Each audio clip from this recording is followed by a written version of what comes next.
Hello વિદ્યાર્થી મિત્રો, સ્વાગત છે તમારું મારી આ યુટ્યુબ ચેનલમાં. આજે આપણે આ વિડિયોમાં ભણવાના છીએ ધોરણ 8 વિષય ગણિત, જેમાં પ્રકરણ 3 ચતુષ્કોણની સમજ. પ્રકરણ નામ શું છે? ચતુષ્કોણની સમજ. જેમાં આપણે સ્વાધ્યાય 3.1 આ વિડિયોમાં જોવાના છીએ. જો તમે અમારી આ ચેનલમાં નવા હો તો સૌપ્રથમ મારી આ ચેનલને સબસ્ક્રાઇબ કરી દો, જેથી તમને આવનારા વિડિયોનો લાભ મળી શકે. તો શરૂ કરીશું હવે આપણે સ્વાધ્યાય 3.1. જોઈએ આપણે તેમાં દાખલા નંબર 1. અહીં કેટલીક આકૃતિઓ આપેલી છે. શું આપણને આકૃતિઓ આપેલી છે? પ્રત્યેકનું નીચે દર્શાવેલ આધાર પ્રમાણે વર્ગીકરણ કરો. દરેક આકૃતિનું અહીંયા આગળ દર્શાવ્યા પ્રમાણે શું કરવાનું છે? વર્ગીકરણ કરવાનું છે. તો આપણને આગળ 8 આકૃતિઓ આપેલી છે. એમાં આપણને પહેલું એ કીધેલું છે કે સરળ વક્ર. આ 8 આકૃતિમાંથી સરળ વક્ર કયા કયા છે? તો જોઈશું પહેલો આકાર. તો આ તો છે સરળ વક્ર. તો આપણે સરળ વક્રમાં શું લખીશું? a. પહેલી આકૃતિ સરળ વક્રમાં આવશે. બીજી આકૃતિ આ પણ સરળ વક્રમાં આવશે. સરળતાથી દોરી શકાય એવો વક્ર છે, માટે આપણે આને સરળ વક્ર કહી શકીએ. ત્રીજી આકૃતિ આને આપણે સરળતાથી દોરી શકીએ નહીં, કેમ કે વર્તુળ આપેલું છે. ચોથું પણ આવશે નહીં સરળ વક્રમાં. પાંચમું આને આપણે સરળતાથી દોરી શકીએ એવો વક્ર છે. 5 આવશે સરળ વક્રમાં. ત્યારબાદ છઠ્ઠો પણ કેમાં આવશે? સરળ વક્રમાં. તો અહીંયા આગળ લખ્યું સરળ વક્રમાં 6. ત્યારબાદ સાતમો પણ આપણે સરળતાથી દોરી શકીએ છીએ. આ પણ સરળ વક્ર છે, માટે આપણે 7 નંબરને પણ સરળ વક્રમાં લખીશું. 8 નંબર આને આપણે સરળ વક્ર ગણીશું નહીં. આ સરળ વક્રમાં આનું વર્ગીકરણ થશે નહીં. આ રીતે સરળ વક્રમાં કઈ કઈ આકૃતિ આવી? પહેલી, બીજી, પાંચમી, છઠ્ઠી અને સાતમી. આટલી આકૃતિઓ સરળ વક્રમાં આવશે. બીજું જોઈએ સરળ બંધ વક્ર. સરળ વક્ર તો કરો, પાછો તો બંધ. સરળ બંધ વક્ર. તો આપણે કઈ આકૃતિ જોવાની? ઉપરની આકૃતિ જોવાની. પહેલી સરળ બંધ છે. કો છે બંધ, એકે બાજુથી ખુલ્લું નથી, તો એ આવશે સરળ બંધ વક્રમાં પહેલું. ત્યારબાદ બીજું જોઈશું. તો બીજો પણ સરળ બંધ વક્ર છે, ક્યાંથી ખુલ્લો નથી, એ પણ સરળ બંધ વક્રમાં આવશે. ત્યારબાદ પાંચમી આકૃતિ આ પણ બંધ આકૃતિ છે, સરળ બંધ વક્ર છે, તો એનો પણ આપણે સમાવેશ કરીશું સરળ બંધ વક્રમાં. છઠ્ઠી આકૃતિ આ પણ બંધ આકૃતિ છે, માટે આપણે સરળ બંધ વક્રમાં લખીશું. ત્યારબાદ સાતમા નંબરની આકૃતિ આનો પણ આપણે સરળ બંધ વક્રમાં સમાવેશ કરીશું. તો સરળ બંધ વક્રમાં કઈ કઈ આકૃતિ આવી? 1, 2, 5, 6 અને 7. હવે જોઈશું સી બહુકોણ.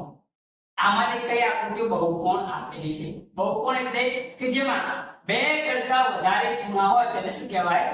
બહુકોણ. તો જોઈએ પહેલી આકૃતિ. તો પહેલી આકૃતિમાં 1 ખૂણો, 2, 3, 4, 5. બરાબર? તો આમાં બહુ બધા ખૂણા છે, માટે આપણે બહુકોણ કહી શકીએ. એક આવશે. ત્યારબાદ બીજી આકૃતિ જે રહી, આમાં પણ 1, 2, 3, 4 બહુ બધા ખૂણા છે, માટે આને પણ આપણે બહુકોણ કહી શકીએ.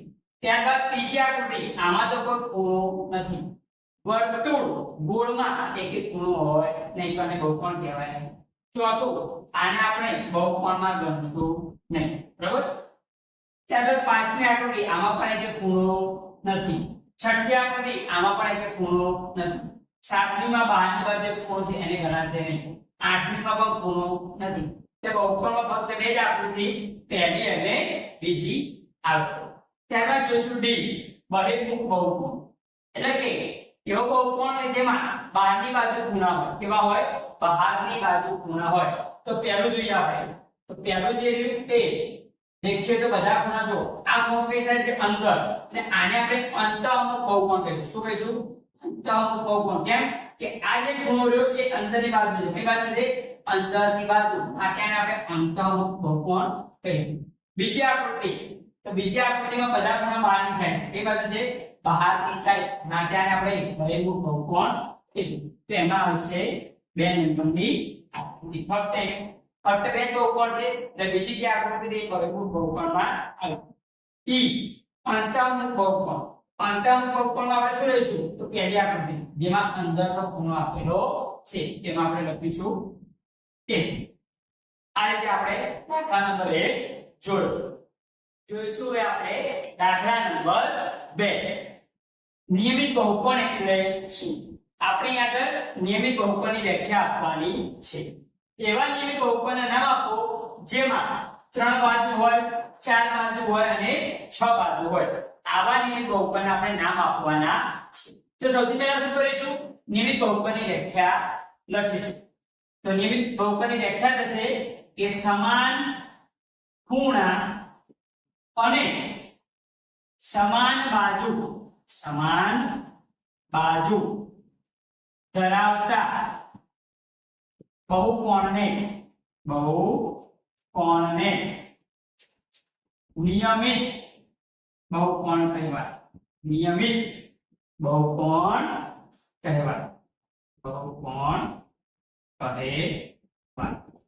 તો જે બહુકોણમાં બાજુના માપ સમાન હોય અને ખૂણાના માપ પણ સમાન હોય આવા બહુકોણને નિયમિત બહુકોણ કહીશું. પહેલો આપણને આપ્યું 3 બાજુ હોય. શું કીધું આપણને? 3 બાજુ હોય એવો આપણે બહુકોણ એટલે નિયમિત બહુકોણનું નામ આપવાનું છે. તો 3 બાજુ હોય તો કયો બહુકોણ થશે? ત્રિકોણ. અને એ પણ કયો ત્રિકોણ? સમબાજુ ત્રિકોણ. કેવો? સમબાજુ ત્રિકોણ કે જેની ત્રણેય બાજુ સરખી હોય અને એના ત્રણેય ખૂણા પણ કેવા હોય? સરખા હોય. તેવો ત્રિકોણ તો સમબાજુ ત્રિકોણ. 3 બાજુ વાળો નિયમિત બહુકોણ કયો થશે? સમબાજુ ત્રિકોણ. હવે જોઈશું બીજું 4 બાજુ હોય. કેટલી બાજુ હોય? 4 બાજુ હોય. 4 બાજુ હોય તો નિયમિત બહુકોણ કરો તો એમાં આવશે ચોરસ. શું આવશે? ચોરસ. જેમાં ચારે બાજુ સરખી હોય અને ચારે ખૂણા સરખા હોય તેવો નિયમિત બહુકોણ કયો? તો ચોરસ. શું આવશે? ચોરસ. જેમાં 4 બાજુ સરખી અને 4 ખૂણા સરખા તેવો નિયમિત બહુકોણ. હવે જોઈશું ત્રીજા નંબરનો કે 6 બાજુ હોય. કેટલી બાજુ હોય? 6 બાજુ હોય એવો નિયમિત બહુકોણ આપણે શોધવાનો છે. તો 6 બાજુ હોય એવો કયો આવશે? ષષ્ઠકોણ. કયો આવશે? ષષ્ઠકોણ. કે જેમાં 6 બાજુ સરખી હોય અને 6 ખૂણા સરખા હોય એવો નિયમિત બહુકોણ કયો આવશે? ષષ્ઠકોણ.